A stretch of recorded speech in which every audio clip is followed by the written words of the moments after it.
So you did FRM like for 2 years, within the 2 years. What was the motivation to start now? Although I know at 45 it's too late to start something new, so it was always better that you also increase your own technical understanding of risk and not just operational risk. So I found financial risk more interesting than the operational risk, because operational risk is only about people and processes. Right. Financial risk is different. Say people who have done FRM Yeah. and no experience in risk, how they can grow in risk? Upgrade your technical skills. Okay? FRM is just 1 degree. Right. Right. That is a misconception that people have. It's not that if you do FRM you can be a risk manager. No. If you look at insurance business, Yeah. what different risk teams are there within an insurance business? I would not look at it as a different team. So it's like this, okay? That the era of different teams has gone away. Okay. The primary function is the risk owner. Okay. So if you are in underwriting, you are the risk owner. You are in claims, you are a risk owner. For the young guys, what quality or what mindset anybody needs to become a good risk manager or do very well in risk management?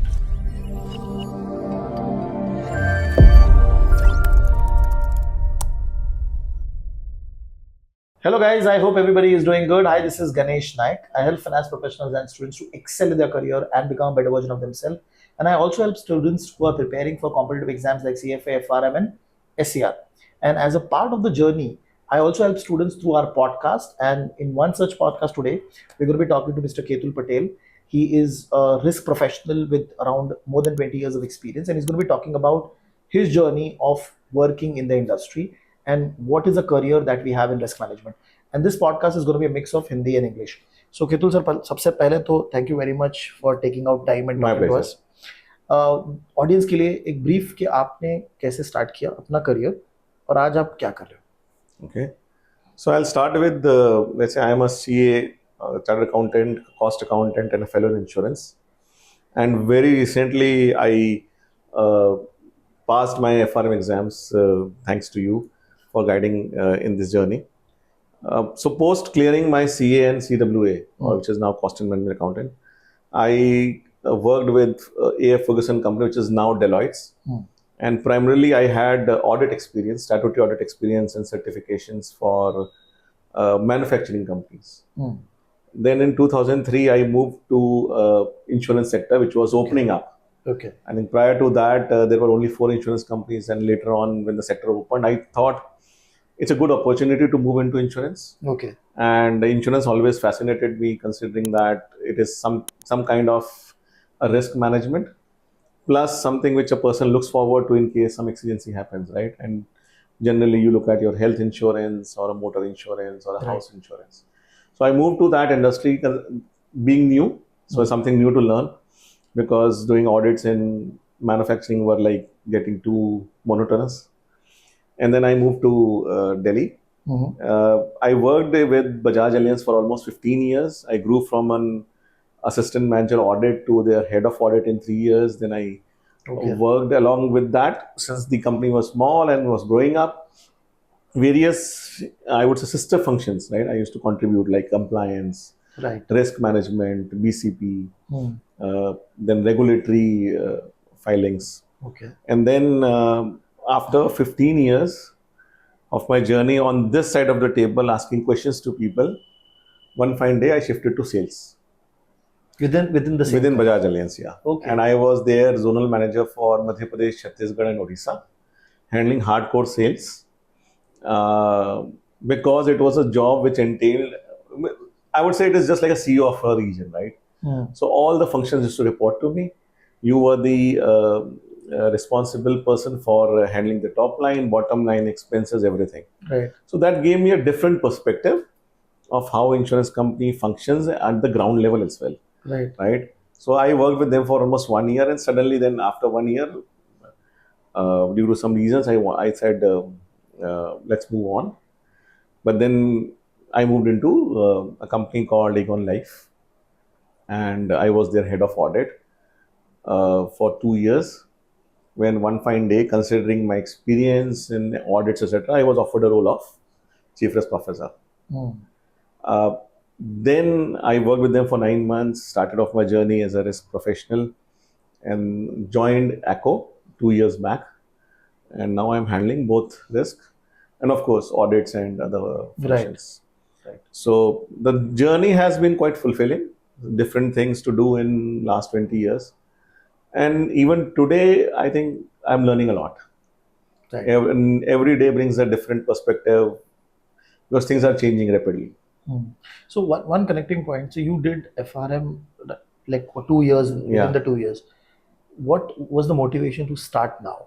Yeah. Very late. Okay. And how did you manage it? Briefly, if you can explain. So two things. I think in the audit, you mostly look at operational risk. When in Aegon, I got an opportunity of an FRM person. It was more of a financial risk than an Okay. operational risk. And then you had a team of professionals under you who were far more qualified to handle financial risk and other things. I would say actuarial guys and modeling guys. So it was always better that you also increase your own technical understanding of risk and not just operational risk. So I thought, let's look at FRM from GARP. Okay. And then I started off my this thing. Although I know at 45 it's too late to start something new, but it was good. Yeah. So that was one of the motivations. And as I started reading throughout the course, I felt it was something different and quite interesting. So I found financial risk more interesting than the operational risk, because operational risk is only about people and processes. Right. Financial risk is different. Right. So that was the motivation. And even today, when you talk to investment guys, you talk to other people, there's a whole lot of different talk on risk. Right. So you basically understand their side of the world. Absolutely. Because you have gone through the content. Yeah. And I believe operational risk anybody can handle. Financial risk requires your technical understanding, analytical skills, and other, I would say more of technical skills. Right.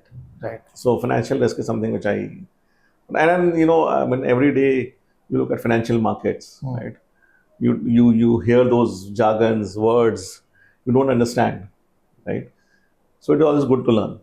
Now, one connecting question. You mentioned about moving to sales. Yeah. It's kind of a career shift. Yes. So what would be the one or two advice that you can give to people that what they should look when they do a career shift?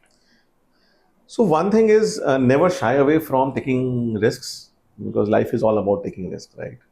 And so long as you are able to learn something new, it adds value to your career, and you are happy at the end of the day, take that risk. Okay. Some way or the other, it will help you. And I have seen in today's world that the life has changed. I have seen people starting their career in a specific field, retiring in that field. It doesn't happen that way. People are looking for change. People are looking to do new things. I would say the younger crowd, right? I mean, at my age, people will not take risk, but you should. Otherwise, you will get stagnated. Wow, interesting perspective. Yeah. And now, for the audience, if you look at insurance business, what different risk teams are there within an insurance business? So I would not look at it as a different team. So it's like this, okay? That the era of different teams has gone away. Okay. The primary function is the risk owner. Okay. So if you are in underwriting, you are the risk owner. You are in claims, you are a risk owner. Okay. So most of the companies are structured that way. Okay. So if you are in a team, you are the risk owner. I am there as a second line who goes and interacts with you, works with you, coordinates with you to understand what are the new risks, what are the new challenges, and how do we mitigate it. Right. So I would say the entire company is a risk management function also. Okay. Okay. Because at the end of the day in insurance, what are you doing? You are taking a risk.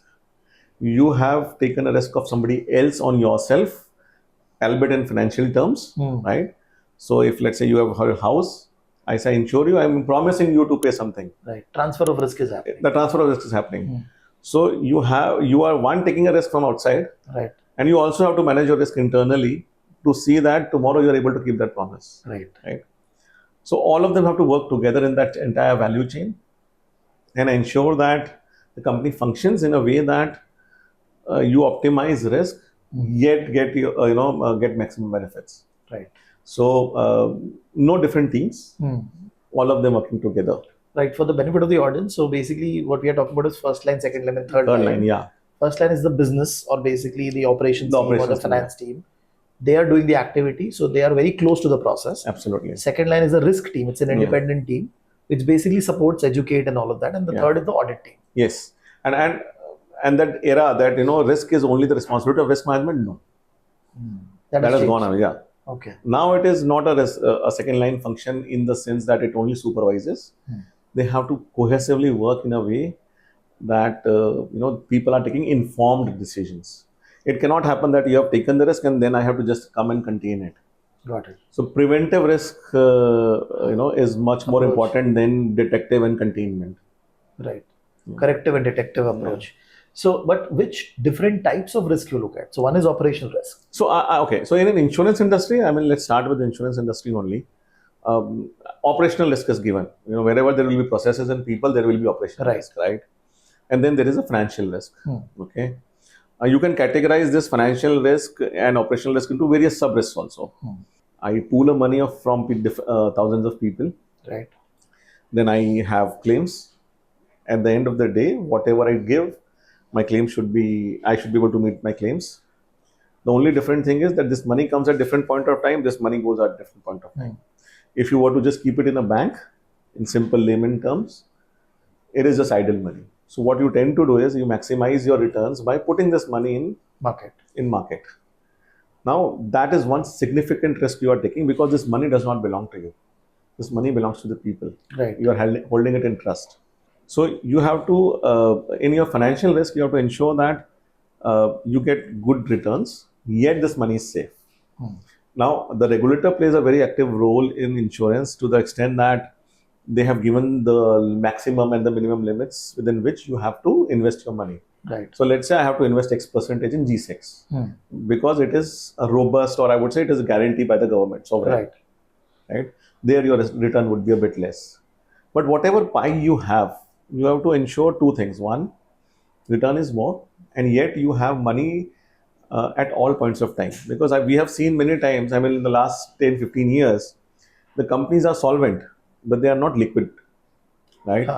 So a very important part of any insurance is ALM, the asset liability management. Yes. So you have to ensure that you have enough liquidity in the system, yet your returns should not be so much. Sorry, your liquidity should not be so much that your returns are affected. So it's a mix of both, right? So that's financial risk. Plus your risk-taking credit risk, right? You should not be investing money where you know that, let's say ILFS, right? I would not say it was a good bet if you have invested a lot of money in ILFS.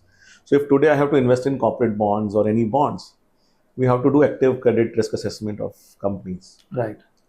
That is another department who has to do it. Right? Currently, it will be like investment based on the size of the company.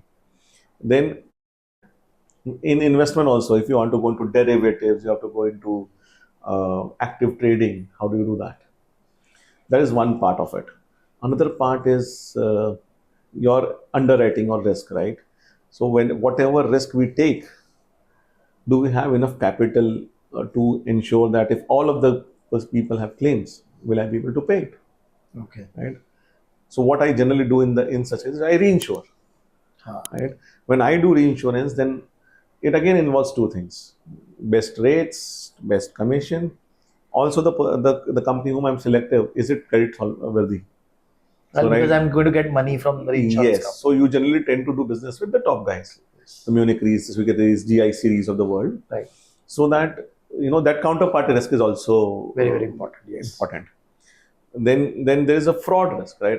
If you look at the index, the fraud index in which the India is placed, many times you will see that many people tend to either directly or indirectly want gain from the claim, and they will say, okay, claim is 10,000. Let's start by asking 15,000, 20,000, 30,000.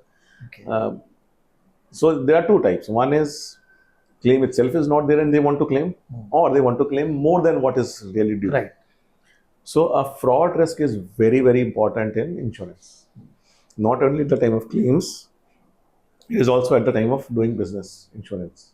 At the time of getting the client also. Yes, also. Yes. So fraud risk is one of the biggest risks which is being handled by all insurance companies. Even today the regulator has changed some corporate governance norms and regulations to ensure that there's a separate unit within insurance company who handles fraud risk.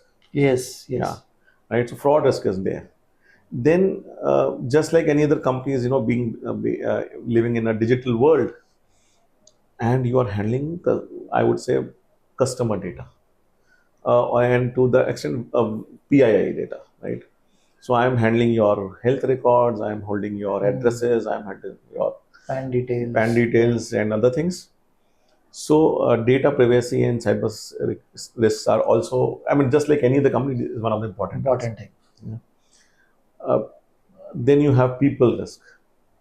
Then you have, I would say, processing risk, like many Rakesh. Then you have compliance risk. I think today compliance risk is much more, I would say, important than anything else. And I'm not talking of small things like doing this and that, but let's say AML. Right? And money laundering is one of the most important challenges this financial sector is having. So looking at that, and it's very easy to do laundering through insurance, right? So how do you have products which are robust? Then I would say even the products which you are doing, you are getting and putting it in the market, is the pricing correct? Is it a viable product? That is also something which many companies, I have worked with a few companies where they used to ask risk department to independently assess whether the product is viable. Because sometimes you tend to get swayed with the market. Market is having X price, let's have a lower price. But then in the long run, whether it is financially viable to do the business that way. Otherwise, what you're doing is you're burning capital. Right. So risk team, you said, has an independent view, because in most companies you also have the actuarial team who takes care of it. Absolutely. But again, actuarial team also needs to be, I would say, be challenged by the risk team. Right. What they are doing is right or not. Sometimes what they will do is they will have, if they are not connected to the market, right? I mean, they are connected with data. So obviously they have lots of data, customer behavior, other things. If you challenge that, I think that brings a perspective. I'm not saying actual team does not do a good job, but it is always good to have an independent perspective. View. Yeah. Right. So I mean, hats off to the actual team in the insurance sector. They have done a pretty good job at managing these risks of products, etc. It is so complicated. Yeah. Bank, it is very different. And when you look at insurance, you have to look at 10 years, 15 years, 30 years down the line and do the analysis. And you have to look at behavior patterns. Right? That's something which is quite exciting. I mean, to the extent of looking at, I mean, I'll just give you a very basic example, right? In my earlier company, when I started my career, we used to go to the details of make, models, vehicle type, gas, color of the vehicle, the technology used in the vehicle, whether it will lead to a higher risk, who is the driver, right? When you are driving on this road, will there be more accidents? Even the locations, right? Why are certain vehicles more theft prone in a certain area, not in the other area? So doing analytics. Yeah, and it's quite interesting analytics. I mean, if you were to just understand, or let's say hear the perspectives from an actuarial team, you would be amazed with the kind of data they are looking at. Yeah. Okay. I never knew that we are going into so much details, trying to understand. Even the color of the vehicle would be more important in a risk, in that data analytics. Wow, interesting. For the audience, now, what does a CRO actually does on a daily basis? What does his role looks like? Okay, so in today's world, what he generally does is, considering that there is first line, second line, a typical day would start with, interacting with the team, risk management team, along with the respective functions, and then analyzing what are the potential risks which the company is facing. Right. Because day in, day out, you know about your operational risk. What are the risks which is going to come in future, right? So you interact with those teams, try to understand from them what is it they are doing something, either they are changing the processes or they undertaking some projects which can lead to another set of risks, right? So the day starts with discussions with them, understanding what they are doing, then again following with our team whether what kind of reports are we generating to get those risks, and then going back to them with our perspective, telling them this is what we should be doing. That's a general day in day out work, right? Okay. But at the end of the day, I would say every month end or quarter end, we also have those board deliverables, right? Where you have to look at the enterprise heat map and other things. Because if you look at the risk in silos, sometimes you miss the big picture, right? Okay. You may try to, and at the end of the day, I have seen many people containing risk, preventive. Let's not do this. Let's not do that. This has changed. Today, you need to look at, if I'm taking a risk worth 1 rupee, what is the benefit I'm getting? Okay. And if today, Trade-off. you have to look at the risk return trade-off. That is now the risk. Otherwise, I have seen in a very traditional mindset companies, people will say, let's not do this. So the role of risk managers have also changed. Yes. It's not only... It is, I think I would say risk takers, right? At the end of the day, you have to look at if you're able to get a higher return within the appetite you have, that is what is risk management. Okay. I would be very happy as a CRO to say, let's not do this. That's the easiest thing to do. Right. But then how does the company grow? Company should grow, right? Definitely. Yeah. Right. So we look at challenging people, asking them different set of questions, telling them what are the pitfalls of doing this, so that I don't want to tell them don't do this. I'm only trying to say when you do this, take an informed decision. Right? It's like you should not be just venturing into a hill or a valley blindfolded. So your role as a CRO would be that the unit head knows that these all things can happen. Yes. And it is up to him to take a decision? To an extent, yes. But let's say I still know that the decision is going to hamper the company largely on solvency or other things. Then it is my duty to tell the top management also that what the person is trying to do may not be the right thing, a right approach. Okay. But within the risk appetite also, if that is fine, then it is his call to do it. Absolutely. You have just explained him the absolutely. And I would like to help him to work to partner with him to ensure that largely the objectives are met. Okay. It cannot be that he should be left high and dry and said, oh, it's your job. No, that does not work. That does not work. Okay. Yeah, I think it's in the interest of the entire company, right? We are in the business of risk taking. Right, because the second line of defense will only survive if there is a first line primarily, right? Yeah, absolutely. Because that's what they're doing. They're helping first line. Yeah, I know. I know of a line of my CEO when I used to go with him for audit reports. He said, Ketul, at the end of the day, you must understand they are giving you bread and butter. You just have to ensure that that bread and butter is not stale, or it's not a high risk taking things. Interesting perspective. Yeah, absolutely. So for the young guys, what quality or what mindset anybody needs to become a good risk manager or do very well in risk management? Yeah. So there is a blend of, I would say, technical skills, right? Anything today you do, with howsoever confident you are, howsoever risk-taking guy you are, and it should be backed with your technical skills, like knowledge of the thing which you are doing. Right. And along with your technical skills, you should have at least data analytical skills. You should be able to analyze data. Right? You should have foresightedness. Action which you take today, how will it? Long-term value. Long-term value, yeah. You cannot look at short-term goals. Okay. So the young guys, I would just say, don't look at short-term goals. Okay. Excellent communication skills is a must, because at the end of the day, you are challenging a person. So when you are challenging a person, you should be able to bring that perspective on the table in a very clear and crisp way. This is the risk. Okay. Rather than saying, let's not do this. If you can tell the why, how, backed with data, the person will respect you. So you should have that childlike curiosity to learn and learn and learn. And in the risk, you cannot just come in the risk department from day one. You should know the business. Yes. Right. Had I been, let's say, I would have shifted from internal audit to risk. Would I be a good risk manager? I can't say that. But I have done that 1 year in sales. Talk to people on the street. I have traveled length and breadth of my region. Right. I know what people think of.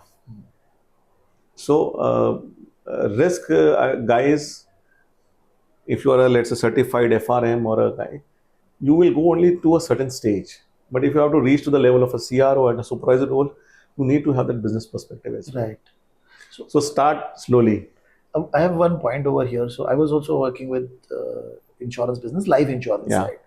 So working in their operations team, you need to understand the entire flow of when the policy comes in until the time the claim happens. Yeah. What all departments are involved, how the policy actually flows. If you're understanding that better, you'll be able to understand where the mistake can happen. Absolutely. But then, I'll just add to that.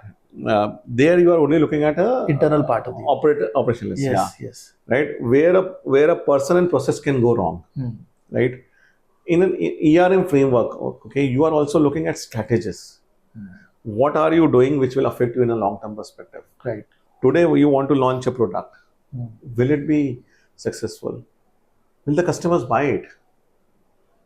Right. Okay. So the risk perspective has changed from operational risk to a larger. Now I would say operational risk is hardly 30-40% of the entire business. Many companies don't fail because of operational risk, but they fail because of their other things. But in this business, say for insurance, understanding regulations, because there are so many for products and all everything, is it very, very important for the risk manager from day one itself? Or no, they should know the regulations. I'll tell you. So insurance, a person like me who carries 20 years of insurance understanding has seen the industry changed. So when the regulator came in with this privatization happened in 2001, followed with the set of regulations, like you think of an area in insurance and there was a regulation for that. Okay. The idea was that when the industry opened, I believe the regulator and the government themselves were wanting to have a tighter control on the way the things are happening, because you're dealing with public money and there should be at least a good solvency, right, good corporate governance, right, so that people have confidence in the system. Otherwise, in 2001, if you say I want to buy life insurance, LIC, yes, right, if you want to buy motor insurance, any PSUs. So the government was tightly controlling the way the market reacted and behaved. Okay, the industry. In the last 5-7 years, we have seen the regulator changing a stance from regulator to a more of a development authority, and the work are in progress. A lot of things are happening. Right. So, to a person who is coming in insurance, he must know the history behind insurance. Like today, if you are in investment risk, right? Unless you know the Great Depression and the American meltdown, etc., you really don't know why this happened, right? So if you don't understand and learn from the history, you will never be good, because history will repeat. You only need to be better than that, right? So I would say understanding of the regulations is very important. Okay, without that you can't function. A regulatory risk will always be there, and regulator changes, regulations changes every now and then. Not only the insurance, but then your entire taxes, your the way your companies function. So it is not only insurance these things. You have to know the corporate laws. You have to know the laws related to people. You need to know the laws related to the establishment. You need to know the law of taxes, and then all this. Interesting. Now, if somebody, because you have seen that growth to be the top in the risk side, somebody who's starting out his journey, how he should grow into the field, or what mindset he should have in risk management? In risk management, I think, generally speaking, in many companies, you may not get an opportunity to directly go into risk management. I would advise people not to just venture into risk management. Okay. Right? You can start your career with internal audit, because if you want to know the business, you can be in internal audit. Right? And then you get to know all the departments, and if you're curious, you will learn fast. A bit, and if you have spent, let's say, 3-4 years in internal audit, it gives you a very good perspective of this side of the table. Maybe 1 or 2 years stint in finance team or any other first line function would help, or compliance, etc. Then you can graduate to risk management. Okay. But then again, I would say risk management not from a technical perspective. You should also have strategic thinking, analytical skills.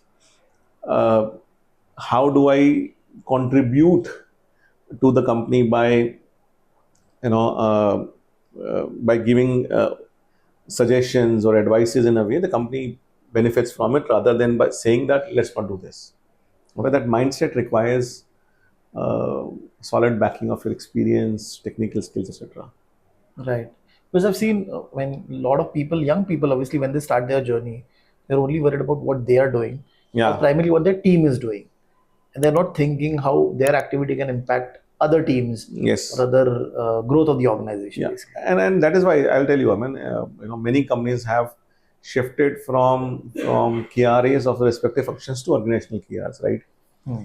A person who is in risk management will think, okay, my job is just to look at my RCMs, look at tick boxes, those things, and my job is done. I don't think so. That's the right way. A Okay. person should go and talk to the. He should have that. He should be daily interacting with people. Hmm. If you cannot have a network of with your other colleagues, you will never get information which will affect your work. And something goes wrong, you will be blamed. Okay. So at the end of the day, you should be knowing what's happening in the company and collaborating with them. But what are the new or emerging risks that are coming in insurance business? So I think one of the biggest risks which is happening and which is happening across the world is climate risk. Okay, the way the climate is changing, the way we are affecting the climate is going to have a long-term effect on demographics. Okay, so it will affect the way your property insurance will be done, your climate insurance will be done. Life insurance will also get impacted. Yeah, absolutely. So the climate has two kind of effect, right? Short-term effect in terms of your change in weather condition, floods, loss of life, displacement, etc. Long term is basically the entire value chain will get affected. So let's say crop insurance, right? Your crop, the way you grow things, okay, it's changing. Right. Your health will get affected in the longer run. You will have different type of diseases. Right. So both morbidity and mortality will get affected. Okay. You will see sometimes severe floods or severe droughts in certain area, which will affect the socio-economic conditions there. Okay. And at that time, how the government reacts to that will get changed. Right? Okay. So that is one part where climate risk assessments and the kind of products. Right now, what the products are, it is only indemnifying products. Right? Okay. Loss हो गया, घर का loss हुआ, flood ले लिया. So the insurance company now has to Will pay. But that's something which is not really putting the person in the same place again, right? वो नहीं होगा. And then I'll give you classic examples, right? The places where you used to grow certain set of crops, this is totally changed. सो आप बोल रहे हो कि climate risk पूरे portfolio पे देखा जाएगा. हाँ. जैसे ऑटो इंश्योरेंस का पोर्टफोलियो है मेरा या सभी को देखना पड़ेगा. Auto will get affected, right? If you are into, let's say, weather-based products on agri, it will get affected. Your health insurance will change. Okay. Right? Your how the people move between places will change. What kind of let's say a flood aa raha hai, Chennai, everyday floods, right? Many flood events in the eastern side of India, right? So you will see a lot of changes happening in people buying more of household insurance, flood insurance, other things, right? And then that will change. That will not only affect buying behavior, that will also affect insurance companies. So I'll give you example like a cyclone or anything which affects any city. If you are having a very huge business in that area, you tend to get huge losses. Like Srinagar, I mean, we had huge losses in Srinagar. And there was a flood. That in Srinagar, right? There's a lot of, I would say, distress to the local population. Claims we paid, but at the end of the day, people really don't know, right? Whether they are adequately insured, not insured, etc. So climate is one. Cyber insurance. Fraud, yes. Yes, cyber insurance is another area. Now, cyber insurance for insurance companies works in two ways, right? One is a product which I am offering, and two, my own data. Protection for yourself. Yeah, protection for self. How are my systems developed? Are they secure? Are they having adequate firewalls? How are we protecting customer data, encryption? Right. And considering that nowadays you are using cloud, where you have lots of data rather than your servers. Right. Right. How do you protect them? Okay. And when you offer insurance as a product, cyber insurance as a product to other companies, you really don't know whether that company has adequate information security controls, Right. control, right? So if you end up giving a product to a company where your risk is high, you'll have higher claims. Right? Okay. So that is one area, information security. Another thing, what you are looking at is the widening gap between regions, people. So some countries are becoming extremely rich, some are becoming extremely poor. Within the same section, you will see extreme richness, extreme poorness. In the long run, I think this instability will change the way your social fabric is there in the society company. So Okay. that will also going to affect your Okay. Demographic change will Yeah. also be a part of it. yeah. People will get more if they don't have enough means to fend themselves, you'll have a lot of unrest, right? That is one. Compliance risk. I mean, the way we are changing laws, that is the one big risk. So just because of the current event, so Bangladesh saw some incident. Yeah. So being an insurance company, you will also see that political risk. That's what I'm saying. Yeah, political risk is one area, because I would say India at least is a better placed as of now in terms of democracy, and we are considered to be a largely a peaceful country. But yes, there are countries where you would uh, tend to take calculated risk. Like Bangladesh was a very big hub of textiles, right? Yes. And what you hear now is that a lot of business has got shifted back to India. Like in Tirupur, I heard that they have Gujarat also a lot of a lot of business coming back to India. People now thinking that okay, making money in Bangladesh was good, but your entire logistics chain has got affected. Supply chain has got affected. Now people are really worrying. Right. So I think that is one thing. But that is done at the global level. Right? So a Swiss Re or a Gen Re might think about it.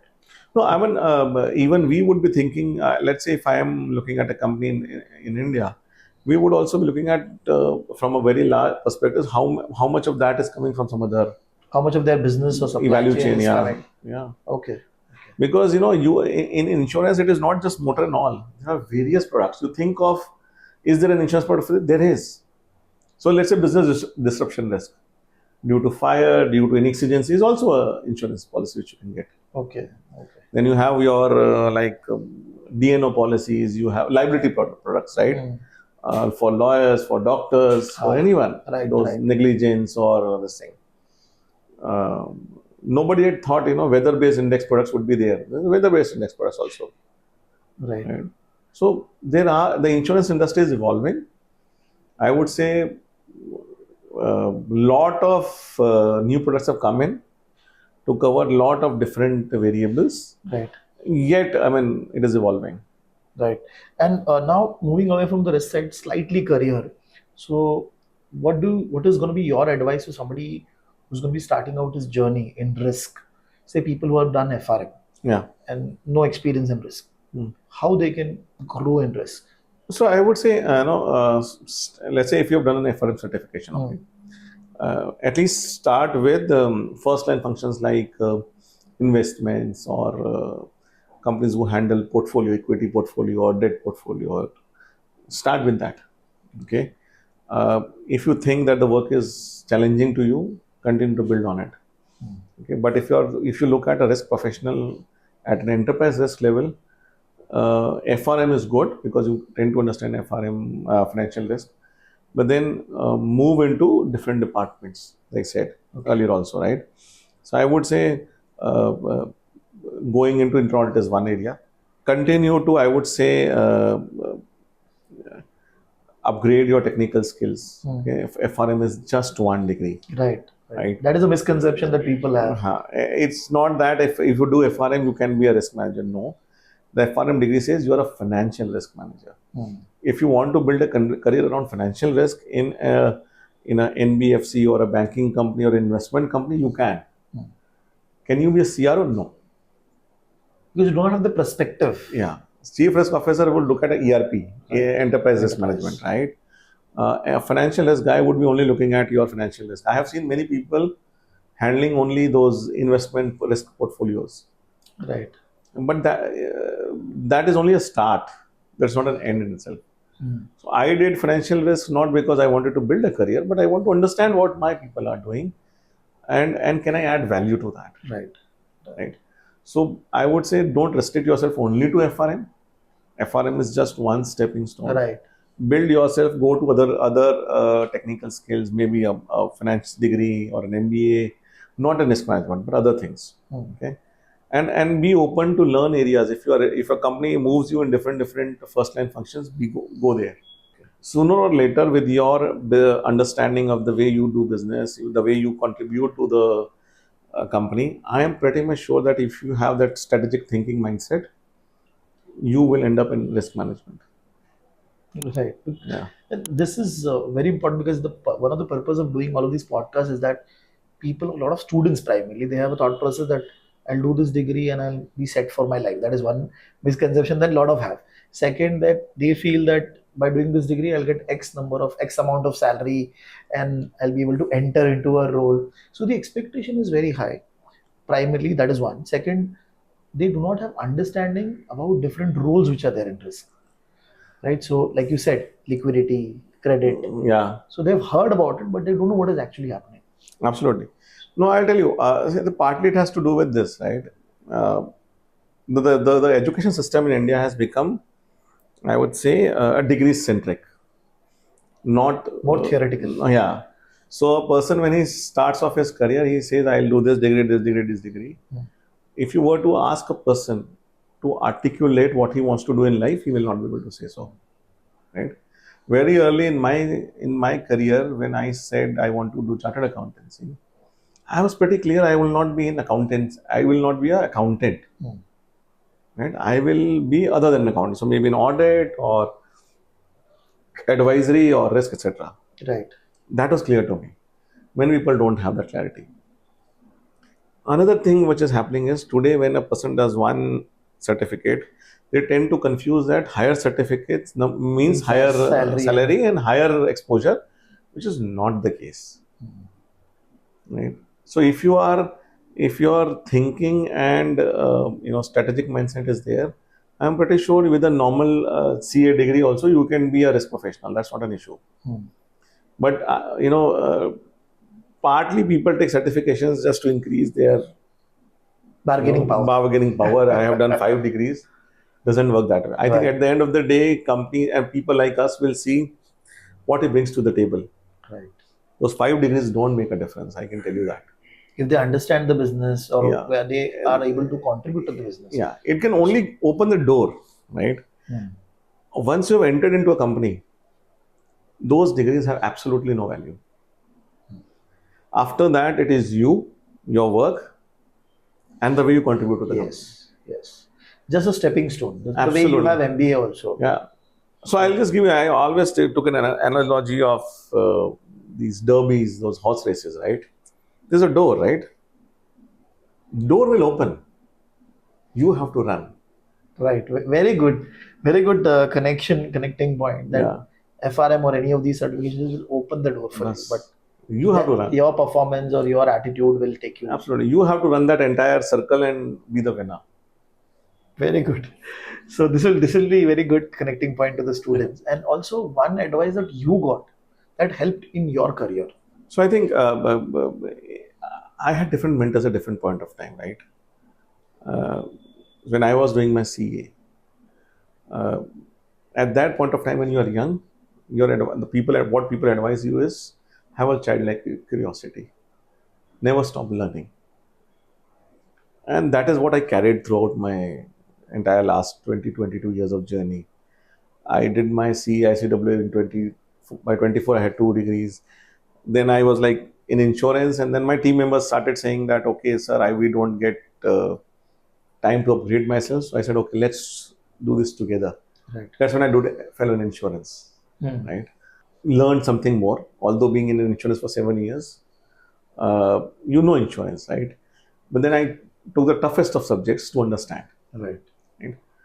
Another thing, what I learned from my mentors in insurance was have a strategic mindset. If you don't have a risk-taking mindset, you are in the wrong industry. And and and and today in this world where you are in a highly competitive market, it's all about risk-taking. If you can't take risk, you will be left behind. I always tell people that you know uh, don't avoid risk. Just see how you can consider it as an opportunity to grow. Okay. So that is the advice I would give to people. That otherwise, at the end of the day, people are behind money, people are behind designations. That you will automatically get if you are a good person. But my advice to people is do things which will make you happy. Wonderful. Wonderful. Yeah. Last one section that we have is we'll ask you a question. You have to answer it fast. Yeah. What is the biggest misconception people have about risk management? Risk management does not conflict with opportunities or innovations. Biggest people think is it stifles innovation. No. Okay. Okay. Another misconception about risk management is people think that risk management is all about risk avoiding. No. Okay. Risk management is all about taking risks vis-a-vis the rewards and the risk return appetite. trade-off that you Yeah. mentioned. Okay. And within the appetite you have. Hmm. If you have 10 rupees, that's the appetite you have. Okay. If you have an unlimited money, you have unlimited. Second question. According to you, which is the biggest risk the world is facing right now? I would say cybersec or the information security risk and the climate risk. Who has been the biggest influence in your career? One was my partner in my earlier company called A. Ferguson Company, Shah Tata. He was the partner who used to handle it. Brilliant person, clarity of thought, straight to the point. People were afraid to work with him, but I worked with him very at the fag end of this thing, but excellent. Another person was, or let's say he's a head of, or let's say chairman of GoDigit, founder of GoDigit rather, Kamesh Goyal. Okay. Straightforward guy, very clear in his thought. As a mentor, I would say he was an exceptional person in terms of. I think I started taking more risks under him. Okay. He empowered us to an extent that so long as we were learning, so long as we were taking risks, doing our job, he empowered us and he was behind us. Interesting. Yeah. Wonderful. This conversation is going to be really motivating, really helpful to a lot of young people, candidates who want to make career in finance. Yeah. So thank you very much for taking out time and talking. Thank you, everyone.